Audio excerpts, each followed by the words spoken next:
Olá, queridos amigos. Antes de começarmos, convido vocês a se inscreverem no canal e ativarem as notificações para não perderem nossos conteúdos. Estamos prestes a mergulhar na Palavra de Deus. Então peço que estejamos em espírito de oração, prontos para receber as bênçãos divinas. Vamos juntos meditar e aprender as maravilhas da Santa Palavra de Deus. Sem mais demora, vamos começar esta jornada. Que o nosso Deus os abençoe. Evangelho de Marcos, capítulo 5. A cura do endemoninhado Gerazeno. Entre mentes, chegaram à outra margem do mar, a terra dos Gerazenos. Ao desembarcar, logo veio dos sepulcros ao seu encontro um homem possesso de espírito imundo, o qual vivia nos sepulcros, e nem mesmo com cadeias alguém podia prendê-lo, porque, tendo sido muitas vezes preso com grilhões e cadeias, as cadeias foram quebradas por ele e os grilhões despedaçados, e ninguém podia subjugá-lo. Andava sempre de noite e de dia, clamando por entre os sepulcros e pelos montes, ferindo-se com pedras. Quando de longe viu Jesus, correu e o adorou, exclamando com alta voz: Que tenho eu contigo, Jesus, Filho do Deus Altíssimo? Conjuro-te por Deus que não me atormentes. Porque Jesus lhe dissera: Espírito imundo, sai desse homem. E perguntou-lhe: Qual é o teu nome? Respondeu ele: Legião é o meu nome, porque somos muitos. E rogou-lhe encarecidamente que os não mandasse para fora do país. Ora, pastava ali pelo monte uma grande manada de porcos. E os espíritos imundos rogaram a Jesus, dizendo: Manda-nos para os porcos, para que entremos neles. Jesus o permitiu. Então, saindo os espíritos imundos, entraram nos porcos, e a manada, que era cerca de 2.000, precipitou-se despenhadeiro abaixo para dentro do mar, onde se afogaram. Os porqueiros fugiram e o anunciaram na cidade e pelos campos. Os gerazenos rejeitam a Jesus. Então saiu o povo para ver o que sucedera. Indo ter com Jesus, viram o endemoninhado, o que tivera a legião, assentado, vestido em perfeito juízo, e temeram. Os que haviam presenciado os fatos contaram-lhes o que acontecerá ao endemoninhado e acerca dos porcos. E entraram a rogar-lhe que se retirasse da terra deles. Ao entrar Jesus no barco, suplicava-lhe o que fora endemoninhado que o deixasse estar com ele. Jesus, porém, não lhe o permitiu, mas ordenou-lhe: Vai para a tua casa, para os teus. Anuncia-lhes tudo o que o Senhor te fez e como teve compaixão de ti. Então, ele foi e começou a proclamar em Decápolis tudo o que Jesus lhe fizera, e todos se admiravam. O pedido de Jairo. Tendo Jesus voltado no barco para o outro lado, afluiu para ele grande multidão, e ele estava junto do mar. Eis que se chegou a ele um dos principais da sinagoga, chamado Jairo, e vendo-o, prostrou-se a seus pés e insistentemente lhe suplicou: Minha filhinha está à morte, vem, impõe as mãos sobre ela para que seja salva e viverá. Jesus foi com ele. A cura de uma mulher enferma. Grande multidão o seguia, comprimindo-o. Aconteceu que certa mulher, que havia 12 anos, vinha sofrendo de uma hemorragia e muito padecer à mão de vários médicos, tendo despendido tudo quanto possuía, sem, contudo, nada aproveitar, antes, pelo contrário, indo a pior, tendo ouvido a fama de Jesus, vindo por trás dele, por entre a multidão, tocou-lhe a veste. Porque dizia: Se eu apenas lhe tocar as vestes, ficarei curada. E logo se lhe estancou a hemorragia, e sentiu no corpo estar curada do seu flagelo. Jesus, reconhecendo imediatamente que dele saíra poder, virando-se no meio da multidão, perguntou: Quem me tocou nas vestes? Responderam-lhe seus discípulos: Vês que a multidão te aperta e dizes: Quem me tocou? Ele, porém, olhava ao redor para ver quem fizera isto. Então a mulher, atemorizada e tremendo, conscia do que nela se operara, veio, prostrou-se diante dele e declarou-lhe toda a verdade. E ele lhe disse: Filha, a tua fé te salvou, vai-te em paz e fica livre do teu mal. A ressurreição da filha de Jairo. Falava ele ainda quando chegaram alguns da casa do chefe da sinagoga, a quem disseram: Tua filha já morreu, por que ainda incomodas o mestre? Mas Jesus, sem acudir a tais palavras, disse ao chefe da sinagoga: Não temas, crê somente. Contudo, não permitiu que alguém o acompanhasse, senão Pedro e os irmãos Tiago e João. Chegando à casa do chefe da sinagoga, viu Jesus o alvoroço, os que choravam e os que pranteavam muito. Ao entrar, lhes disse: Por que estáis em alvoroço e chorais? A criança não está morta, mas dorme. E riam-se dele. Tendo ele, porém, mandado sair a todos, tomou o pai e a mãe da criança e os que vieram com ele e entrou onde ela estava. Tomando-a pela mão, disse: Talitá cumi, que quer dizer: Menina, eu te mando, levanta-te. Imediatamente a menina se levantou e pôs-se a andar, pois tinha 12 anos. Então ficaram todos sobremaneira admirados. Mas Jesus ordenou-lhes expressamente que ninguém o soubesse, e mandou que dessem de comer à menina. Evangelho de Marcos, capítulo 6. Jesus prega em Nazaré. É rejeitado pelos seus. Tendo Jesus partido dali, foi para sua terra, e os seus discípulos o acompanharam. Chegando o sábado, passou a ensinar na sinagoga, e muitos, ouvindo-o, se maravilhavam, dizendo: "De onde vem a este estas coisas? Que sabedoria é esta que lhe foi dada? E como se fazem tais maravilhas por suas mãos? Não é este o carpinteiro, filho de Maria, irmão de Tiago, José, Judas e Simão? E não vivem aqui entre nós suas irmãs?" E escandalizavam-se nele. Jesus, porém, lhes disse: "Não há profeta sem honra, senão na sua terra, entre os seus parentes e na sua casa. Não pôde fazer ali nenhum milagre, senão curar uns poucos enfermos, impondo-lhes as mãos." Admirou-se da incredulidade deles. Contudo, percorria as aldeias circunvizinhas a ensinar as instruções para os 12. Chamou Jesus os 12 e passou a enviá-los de 2 a 2, dando-lhes autoridade sobre os espíritos imundos. Ordenou-lhes que nada levassem para o caminho, exceto um bordão, nem pão, nem alforje, nem dinheiro, que fossem calçados de sandálias e não usassem 2 túnicas. E recomendou-lhes: "Quando entrardes na alguma casa, permanecei aí até vos retirardes do lugar. Se em algum lugar não vos receberem nem vos ouvirem, ao sairdes dali, sacudiu o pó dos pés, em testemunho contra eles." Então, saindo eles, pregavam ao povo que se arrependesse, expeliam muitos demônios e curavam numerosos enfermos, ungindo-os com óleo. A morte de João Batista. Chegou isto aos ouvidos do rei Herodes, porque o nome de Jesus já se tornará notório, e alguns diziam: "João Batista ressuscitou dentre os mortos, e por isso, nele operam forças miraculosas." Outros diziam: "É Elias", ainda outros: "É profeta como um dos profetas." Herodes, porém, ouvindo isto, disse: "É João, a quem eu mandei decapitar, que ressurgiu." Porque o mesmo Herodes, por causa de Herodias, mulher de seu irmão Felipe, porquanto Herodes se casara com ela, mandara prender a João e atá-lo no cárcere. Pois João lhe dizia: "Não te é lícito possuir a mulher de teu irmão." E Herodias o odiava, querendo matá-lo, e não podia, porque Herodes temia João, sabendo que era homem justo e santo, e o tinha em segurança. E quando o ouvia, ficava perplexo, escutando de boa mente. E chegando um dia favorável, em que Herodes no seu aniversário natalício dera um banquete aos seus dignitários, aos oficiais militares e aos principais da Galileia, entrou a filha de Herodias e, dançando, agradou a Herodes e aos seus convivas. Então disse o rei à jovem: "Pede-me o que quiseres, e eu te darei." E jurou-lhe: "Se pedires mesmo que seja a metade do meu reino, eu te darei." Saindo ela, perguntou à sua mãe: "Que pedirei?" Esta respondeu: "A cabeça de João Batista." No mesmo instante, voltando apressadamente para junto do rei, disse: "Quero que, sem demora, me des num prato a cabeça de João Batista." Entristeceu-se profundamente o rei, mas por causa do juramento e dos que estavam com ele à mesa, não lhe quis negar.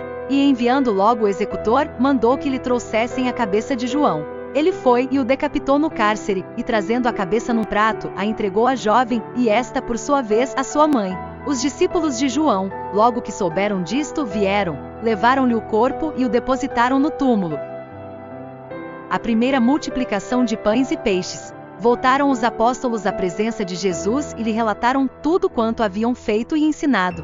E ele lhes disse: "Vinde repousar um pouco, à parte, num lugar deserto." Porque eles não tinham tempo nem para comer, visto serem numerosos os que iam e vinham. Então foram sós no barco para um lugar solitário. Muitos, porém, os viram partir e, reconhecendo-os, correram para lá, a pé, de todas as cidades, e chegaram antes deles. Ao desembarcar, viu Jesus uma grande multidão e compadeceu-se deles, porque eram como ovelhas que não têm pastor, e passou a ensinar-lhes muitas coisas. Em declinando a tarde, vieram os discípulos a Jesus e lhe disseram: "É deserto este lugar, e já avançada a hora. Despede-os para que, passando pelos campos ao redor e pelas aldeias, comprem para si o que comer."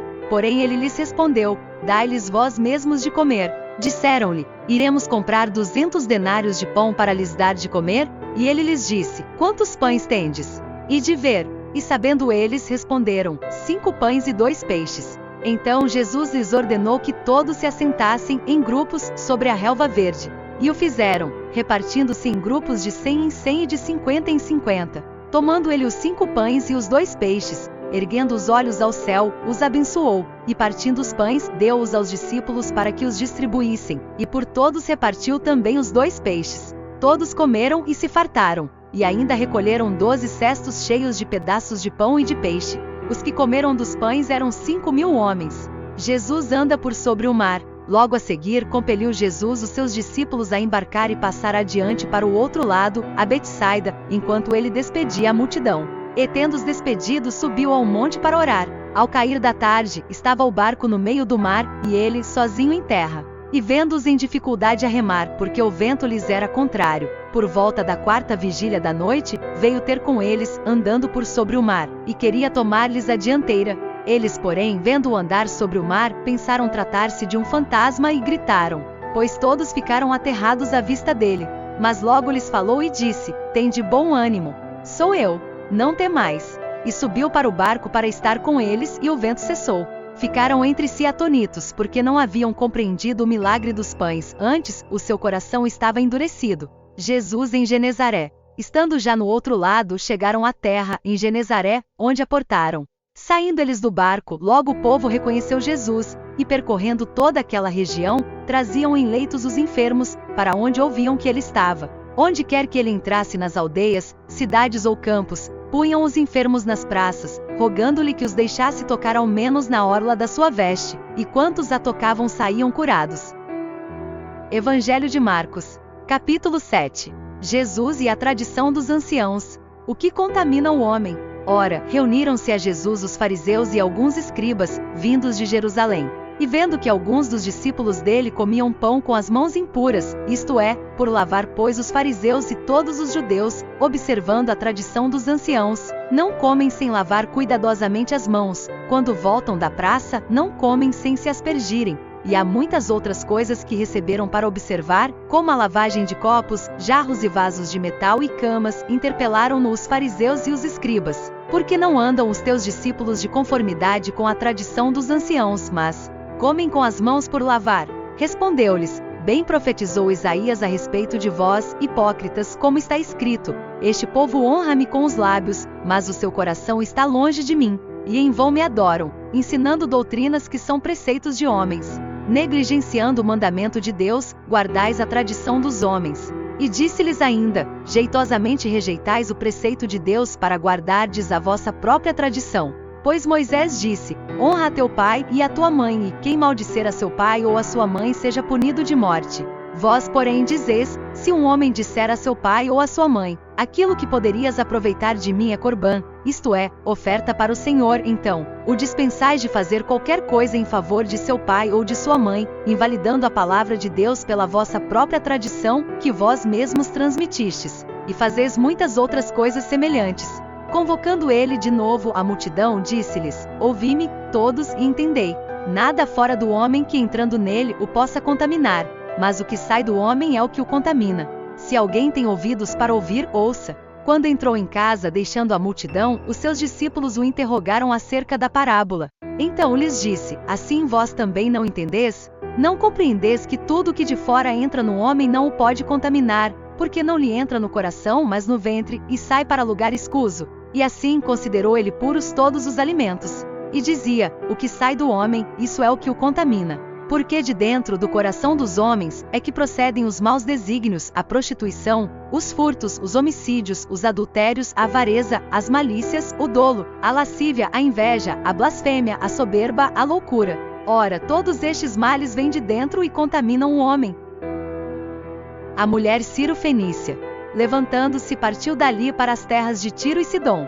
Tendo entrado numa casa, queria que ninguém o soubesse. No entanto, não pôde ocultar-se, porque uma mulher, cuja filhinha estava possessa de espírito imundo, tendo ouvido a respeito dele, veio e prostrou-se-lhe aos pés. Esta mulher era grega, de origem Ciro-fenícia, e rogava-lhe que expelisse de sua filha o demônio. Mas Jesus lhe disse: Deixa primeiro que se fartem os filhos, porque não é bom tomar o pão dos filhos e lançá-lo aos cachorrinhos.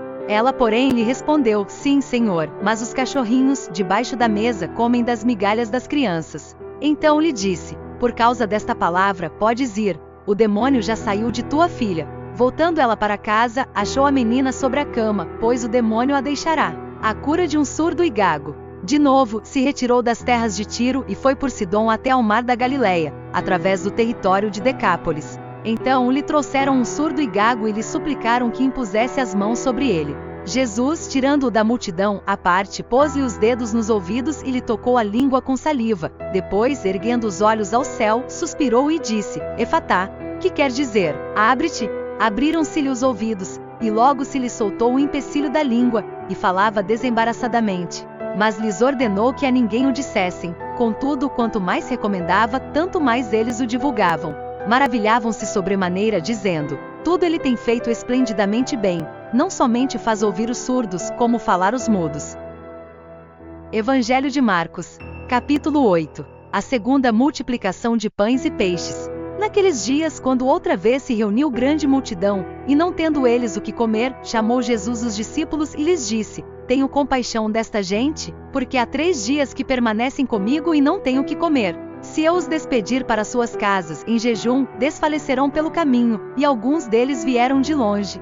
Mas os seus discípulos lhe responderam: Donde poderá alguém fartá-los de pão neste deserto? E Jesus lhes perguntou: Quantos pães tendes? Responderam eles: 7. Ordenou ao povo que se assentasse no chão.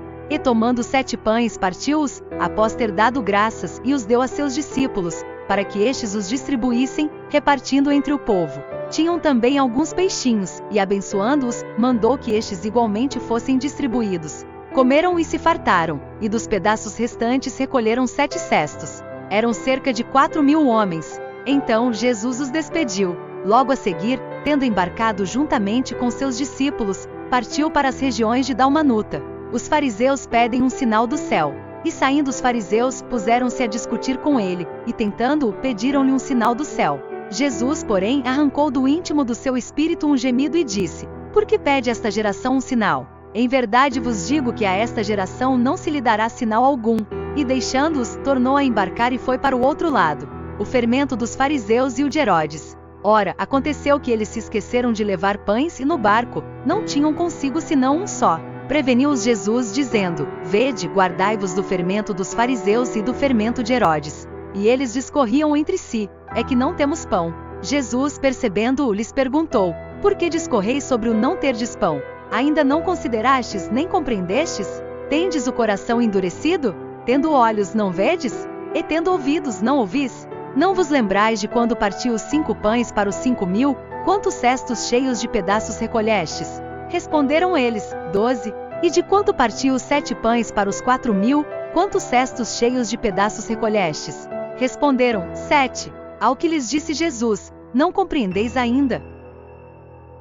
A cura de um cego em Betsaida. Então chegaram a Betsaida, e lhe trouxeram um cego, rogando-lhe que o tocasse. Jesus, tomando o cego pela mão, levou-o para fora da aldeia e, aplicando-lhe saliva aos olhos e impondo-lhe as mãos, perguntou-lhe: Vês alguma coisa? Este, recobrando a vista, respondeu: Vejo os homens, porque como árvores os vejo, andando. Então, novamente lhe pôs as mãos nos olhos, e ele, passando a ver claramente, ficou restabelecido, e tudo distinguia de modo perfeito. E mandou Jesus embora para casa, recomendando-lhe: Não entres na aldeia. A confissão de Pedro. Então Jesus e os seus discípulos partiram para as aldeias de Cesareia de Filipe, e no caminho perguntou-lhes: Quem dizem os homens que sou eu?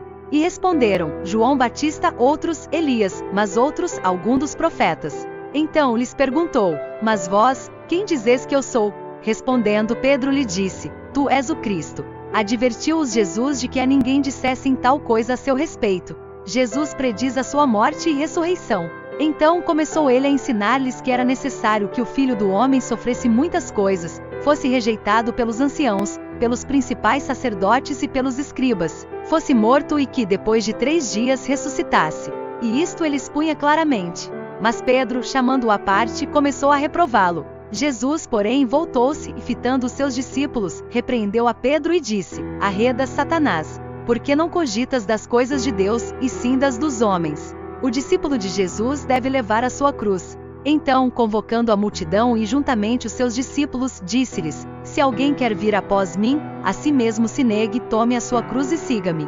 Quem quiser, pois, salvar a sua vida, perdê-la-á, e quem perder a vida por causa de mim e do Evangelho, salvá-la-á. Que aproveita o homem ganhar o mundo inteiro e perder a sua alma? Que daria um homem em troca de sua alma? Porque qualquer que nesta geração adúltera e pecadora se envergonhar de mim e das minhas palavras, também o Filho do Homem se envergonhará dele, quando vier na glória de seu Pai com os santos anjos.